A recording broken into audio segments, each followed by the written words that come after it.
नमस्कार। मंत्रिमंडल में मेरे सहयोगी श्रीमान रमेश पोखरियाल निशंक जी, श्रीमान संजय धोत्रे जी,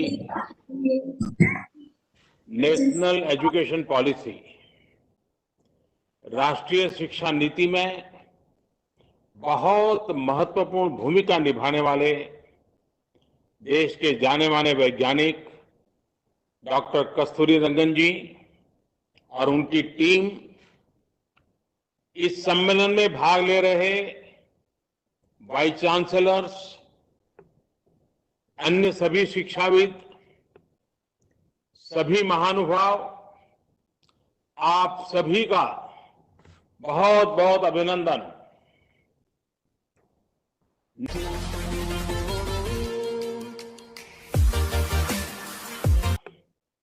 साथियों, बीते अनेक वर्षों से हमारे एजुकेशन सिस्टम में बड़े बदलाव नहीं हुए थे। परिणाम ये हुआ कि हमारे समाज में क्यूरियोसिटी और इमेजिनेशन की वैल्यूज को प्रमोट करने के बजाय भेड़ चाल को ही प्रोत्साहन मिलने लगा था। कभी डॉक्टर बनने के लिए होड़ लगी, कभी इंजीनियर बनाने की होड़ लगी, कभी वकील बनाने की होड़ लगी। इंटरेस्ट, एबिलिटी और डिमांड की मैपिंग किए बिना होड़ लगाने की प्रवृत्ति से एजुकेशन को बाहर निकालना जरूरी था। हमारे स्टूडेंट्स में, हमारे युवाओं में क्रिटिकल थिंकिंग और इनोवेटिव थिंकिंग विकसित कैसे हो सकती है जब तक हमारी शिक्षा में पैशन ना हो, फिलॉसफी ऑफ एजुकेशन ना हो, पर्पज ऑफ एजुकेशन ना हो। साथियों, आज गुरुवर रविंद्रनाथ ठाकुर की पुण्यतिथि भी है। वो कहते थे, उच्चतम शिक्षा वो है जो हमें सिर्फ जानकारी नहीं देती, बल्कि हमारे जीवन को समस्त अस्तित्व के साथ सद्भाव में लाती है। निश्चित तौर पर राष्ट्रीय शिक्षा नीति का बृहद लक्ष्य इसी से जुड़ा है। इसके लिए टुकड़ों में सोचने के बजाय एक होलिस्टिक अप्रोच की जरूरत थी, जिसको सामने रखने में राष्ट्रीय शिक्षा नीति सफल रही है। साथियों, आज जब राष्ट्रीय शिक्षा नीति मूर्त रूप ले चुकी है, तो मैं उस समय और सवालों की भी चर्चा आपसे करना चाहता हूं जो हमारे सामने शुरुआती दिनों में आए थे। उस समय जो दो सबसे बड़े सवाल थे वो यही थे कि क्या हमारी शिक्षा व्यवस्था हमारे युवाओं को क्रिएटिव, क्यूरियोसिटी और कमिटमेंट ड्रिवन लाइफ के लिए मोटिवेट करती है। आप लोग इस क्षेत्र में इतने वर्षों से हैं, आपने अपना जीवन शिक्षा के लिए खपा दिया है, समर्पित किया है। आप लोग इसका जवाब बेहतर जानते हैं। साथियों, हमारे सामने दूसरा सवाल था कि क्या हमारी शिक्षा व्यवस्था हमारे युवाओं को एम्पावर करती है, देश में एक एम्पावर्ड सोसाइटी के निर्माण में मदद करती है। आप सब इन सवालों से भी परिचित हैं और जवाबों से भी भली भांति परिचित है। साथियों, आज मुझे संतोष है कि भारत की नेशनल एजुकेशन पॉलिसी व्यवस्था एक नए रंग रूप और व्यवस्थाओं में बदलाव, एक नई विश्व व्यवस्था खड़ी हो रही है। एक नया ग्लोबल स्टैंडर्ड भी तय हो रहा है। इसके हिसाब से भारत का एजुकेशन सिस्टम खुद में बदलाव करे, ये भी किया जाना बहुत जरूरी था। स्कूल करिकुलम के 10+2 स्ट्रक्चर से आगे बढ़कर अब 5+3+3+4 करिकुलम का स्ट्रक्चर देना इसी दिशा में एक कदम है। हमें अपने स्टूडेंट्स को ग्लोबल सिटीजन भी बनाना है और इसका भी ध्यान रखना है कि वे ग्लोबल सिटीजन तो बने, लेकिन साथ साथ अपनी जड़ों से भी जुड़े रहे। जड़ से लेकर के जग तक, मनुष्य से मानवता तक, अतीत से आधुनिकता तक सभी बिंदुओं का समावेश करते हुए इस राष्ट्रीय शिक्षा नीति का स्वरूप तय किया गया है। साथियों, इस बात में कोई विवाद नहीं है कि बच्चों के घर की बोली और स्कूल में पढ़ाई की भाषा एक ही होने से बच्चों के सीखने की गति बेहतर होती है। ये एक बहुत बड़ी वजह है जिसकी वजह से जहां तक संभव हो 5th क्लास तक बच्चों को उनकी मातृभाषा में ही पढ़ाने पर सहमति दी गई है। इससे बच्चों को और बच्चों की नींव तो मजबूत होगी ही, उनके आगे की पढ़ाई के लिए भी उनका बेस और मजबूत होगा। साथियों, अभी तक जो हमारी शिक्षा व्यवस्था है उसमें व्हाट टू थिंक, मैं बहुत जिम्मेवारी से बोल रहा हूं, व्हाट टू थिंक पर फोकस रहा है, जबकि इस शिक्षा नीति में हाउ टू थिंक उस पर बल दिया जा रहा है। ये मैं इसलिए कह रहा हूं कि आज जिस दौर में हम, और ये दौर ऐसा है जहां इंफॉर्मेशन और कंटेंट की कोई कमी नहीं है, एक प्रकार से बाढ़ आई हुई है। हर प्रकार की जानकारी आपके मोबाइल फोन पर अवेलेबल है। जरूरी ये है कि कौन सी जानकारी हासिल करनी है, क्या पढ़ना है। इस बात को ध्यान में रखकर ही राष्ट्रीय शिक्षा नीति में प्रयास किया गया है कि जो पढ़ाई के लिए लंबा चौड़ा सिलेबस होता है, ढेर सारी किताबें होती हैं, उसकी अनिवार्यता को कम किया जाए। अब कोशिश ये है कि बच्चों को सीखने के लिए inquiry based, discovery based, discussion based और एनालिसिस बेस्ड तरीकों पर जोर दिया जाए। इससे बच्चों में सीखने की ललक बढ़ेगी और उनके क्लास में उनका पार्टिसिपेशन भी बढ़ेगा। साथियों, हर विद्यार्थी को, स्टूडेंट को यह अवसर मिलना ही चाहिए कि वो अपने पैशन को फॉलो करे।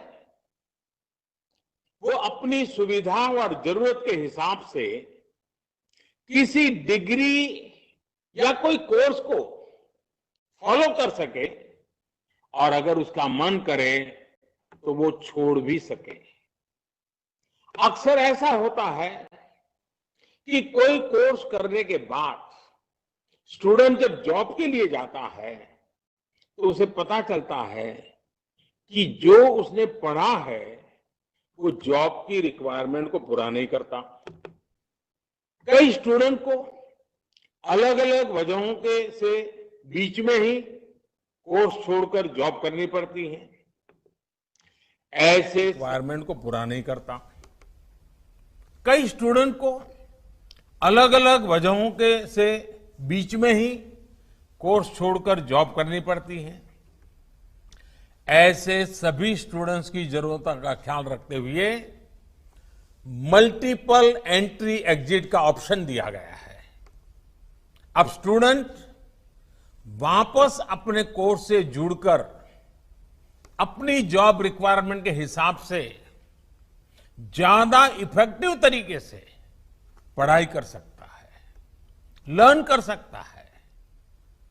इसका एक और एस्पेक्ट है, जब स्टूडेंट्स को यह भी स्वतंत्रता होगी कि अगर वो कोई कोर्स बीच में छोड़कर दूसरे कोर्स में प्रवेश लेना चाहे तो वो कर सकते हैं। इसके लिए वो पहले कोर्स से एक निश्चित समय तक ब्रेक ले सकते हैं और दूसरा कोर्स ज्वाइन कर सकते हैं। हायर एजुकेशन को स्ट्रीम से मुक्त करने, मल्टीपल एंट्री और एग्जिट क्रेडिट बैंक के पीछे यही एक बहुत लंबे दूर की सोच के साथ हम आगे आए हैं। हम उस एरा की तरफ बढ़ रहे हैं जहां कोई व्यक्ति जीवन भर किसी एक प्रोफेशन में ही नहीं टिका रहेगा। बदलाव निश्चित है, मान के चलिए, और इसके लिए उसे निरंतर खुद को रीस्किल और अपस्किल करते रहना ही होगा। नेशनल एजुकेशन पॉलिसी, राष्ट्रीय शिक्षा नीति में इसका भी बारीकी से ध्यान रखा गया है। साथियों, किसी भी देश के विकास में एक बड़ी भूमिका रहती है समाज के हर तबके की गरिमा, उसकी डिग्निटी। समाज का कोई व्यक्ति कोई भी काम करता हो, कोई निम्न नहीं होता है। हमें ये सोचना चाहिए कि भारत जैसे सांस्कृतिक रूप से समृद्ध रहे देश में ये बुराई कहां से आई? ऊंच नीच का भाव, मेहनत मजदूरी करने वालों के प्रति हीन भाव, इस प्रकार की विकृति हमारे अंदर कैसे घर कर गई? इसकी एक बड़ी वजह रही है कि हमारी एजुकेशन का समाज के इस तबके के साथ एक डिस्कनेक्ट रहा। जब गांवों में जाएंगे, किसान को, श्रमिकों को, मजदूरों को काम करते देखेंगे, तभी तो उनके बारे में जान पाएंगे, उन्हें समझ पाएंगे वो कितना बड़ा योगदान कर रहे हैं। समाज की आवश्यकताओं की पूर्ति के लिए वो कैसे अपना जीवन खपा रहे हैं। उनके श्रम का सम्मान करना हमारी पीढ़ी को, वर्तमान को, भावी पीढ़ी को सीखना ही होगा। इसलिए राष्ट्रीय शिक्षा नीति में स्टूडेंट एजुकेशन और डिग्निटी ऑफ लेबर, उस पर भी बहुत ध्यान दिया गया है। साथियों, 21वीं सदी के भारत से पूरी दुनिया को बहुत अपेक्षाएं हैं।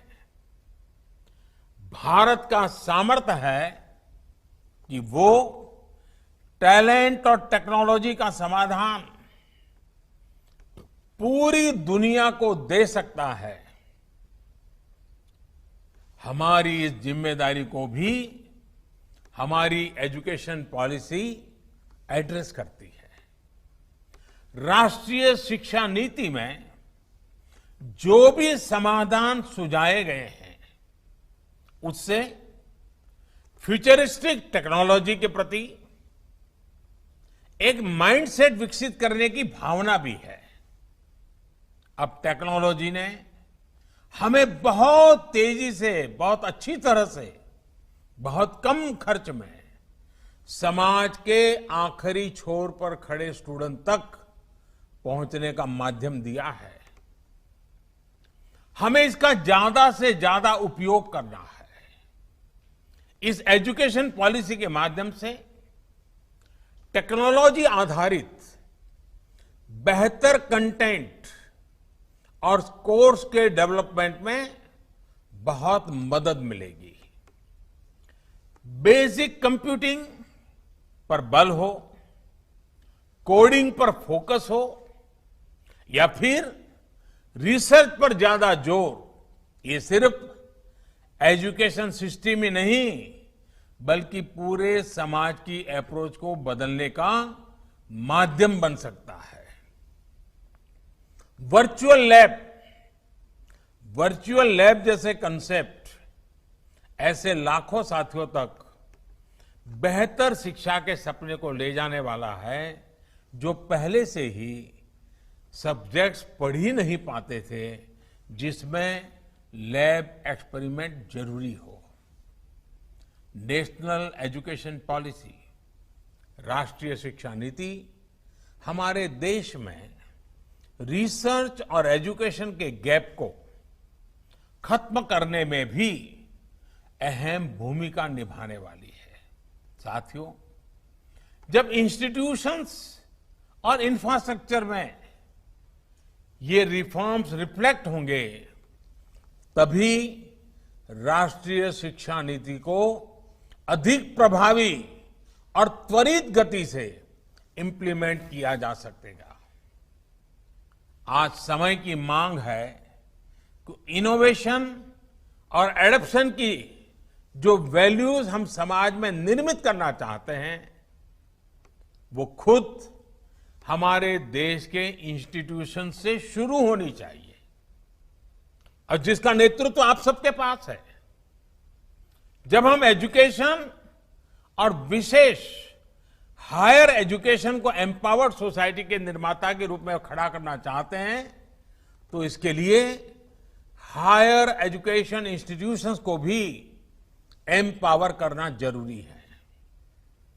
और मैं जानता हूं जैसे ही इंस्टीट्यूशंस को एम्पावर करने की बात आती है तो उसके साथ ही एक और शब्द चला आता है और वो शब्द आप भली बात ही जानते हैं। वो शब्द क्या है? ऑटोनॉमी। ऑटोनॉमी। आप भी जानते हैं कि ऑटोनॉमी को लेकर हमारे यहां दो तरह के मत पूरे देश में प्रवर्तमान है। एक कहता है कि सब कुछ सरकारी नियंत्रण से पूरी सख्ती से चलना चाहिए, तो दूसरा कहता है कि सभी संस्थानों को बाय डिफॉल्ट ऑटोनॉमी मिलनी चाहिए।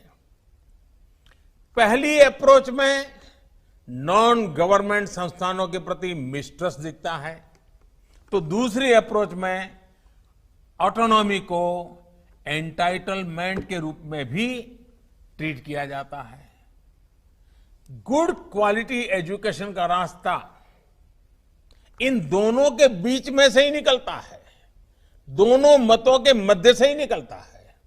जो संस्थान क्वालिटी एजुकेशन के लिए ज्यादा काम करे उसको ज्यादा फ्रीडम से रिवॉर्ड किया जाना चाहिए। इससे क्वालिटी को एनकरेजमेंट मिलेगा और सबको ग्रो करने के लिए इंसेंटिव भी मिलेगा। नेशनल एजुकेशन पॉलिसी, राष्ट्रीय शिक्षा नीति आने से पहले हाल के वर्षों में आपने भी देखा है कि कैसे हमारी सरकार ने अनेकों इंस्टीट्यूशंस को ऑटोनॉमी देने की पहल की है।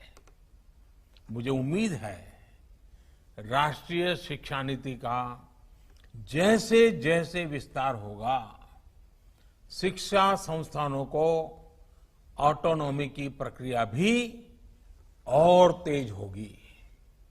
साथियों, देश के पूर्व राष्ट्रपति, महान वैज्ञानिक डॉक्टर एपीजे अब्दुल कलाम कहा करते थे, the purpose of education is to make good human beings with skill and expertise.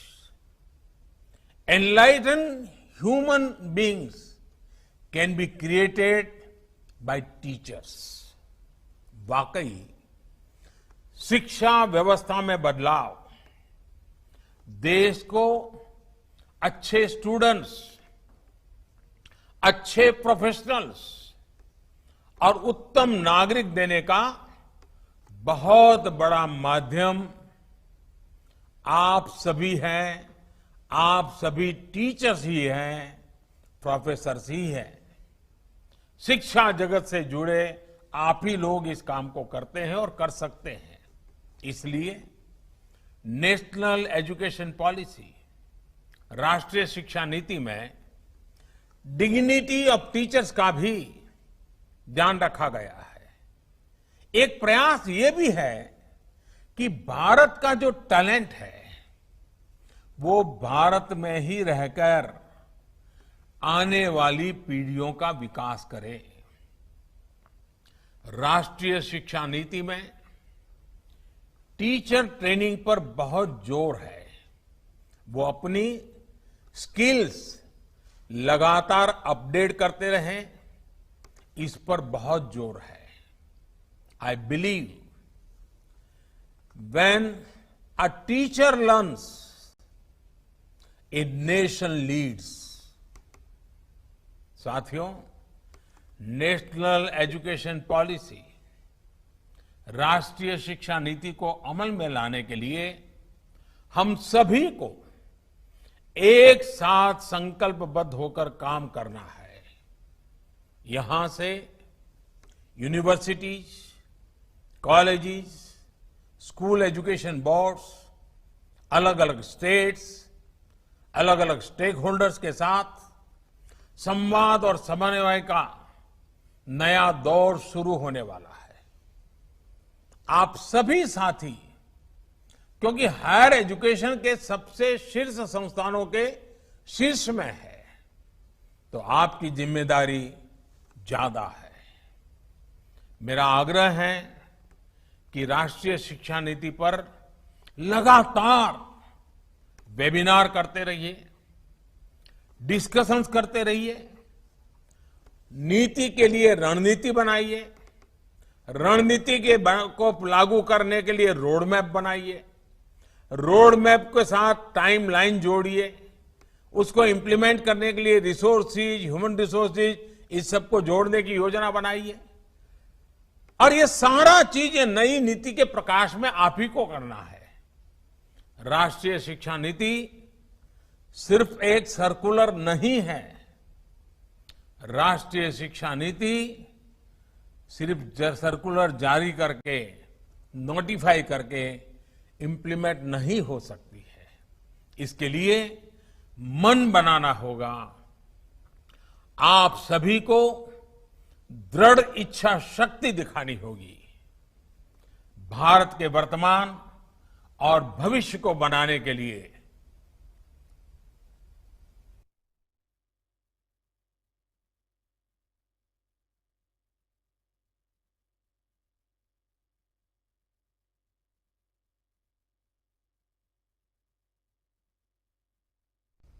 हमारे इन प्रयासों से पूरी शताब्दी को एक दिशा मिलने वाली है। और इसमें इस गौरवपूर्ण अध्याय में जुड़ने के लिए मैं आपको निमंत्रित देता हूं। इसमें आपका योगदान बहुत आवश्यक है। इस कॉन्क्लेव को देख रहे, सुन रहे प्रत्येक का योगदान आवश्यक है। मुझे विश्वास है इस कॉन्क्लेव में राष्ट्रीय शिक्षा नीति के इफेक्टिव इंप्लीमेंटेशन को लेकर बेहतर सुझाव, बेहतर समाधान निकल करके आएंगे। और मैं विशेष रूप से आज जब मुझे अवसर मिला है तो सार्वजनिक रूप से डॉक्टर कस्तूरीरंगन जी का, उनकी पूरी टीम का बहुत बहुत अभिनंदन करता हूं, बहुत बहुत धन्यवाद करता हूं। यह काम छोटा नहीं था, बहुत बड़ा काम था। बहुत लोगों के सुझाव थे, बहुत अपेक्षाएं थी, और फुल स्टॉप कॉमा भी उधर उधर हो जाता तो पता नहीं क्या हो जाता। और इसलिए कस्तूरीरंगन जी और उनकी टीम ने कितनी बारीकी से एक तपस्या की तरह इस काम को किया होगा, तब जाकर के संपूर्णतया विवादों से मुक्त, विश्वास से भरी हुई, सपनों को संवारने वाली, संकल्प को ताकत देने वाली और सिद्धि में अटूट श्रद्धा के साथ ये नई शिक्षा नीति हमारे सामने आई है। मुझे विश्वास है कि देश के भावी पीढ़ी के उज्जवल भविष्य के लिए, वर्तमान पीढ़ी के सामर्थ्य को बढ़ाने के लिए ये नई शिक्षा नीति बहुत काम आएगी। मैं फिर एक बार शिक्षा जगत के आप सभी महानुभावों को प्रणाम करते हुए बहुत बहुत शुभकामनाएं देता हूं, बहुत बहुत आभार व्यक्त करता हूं। Thank you.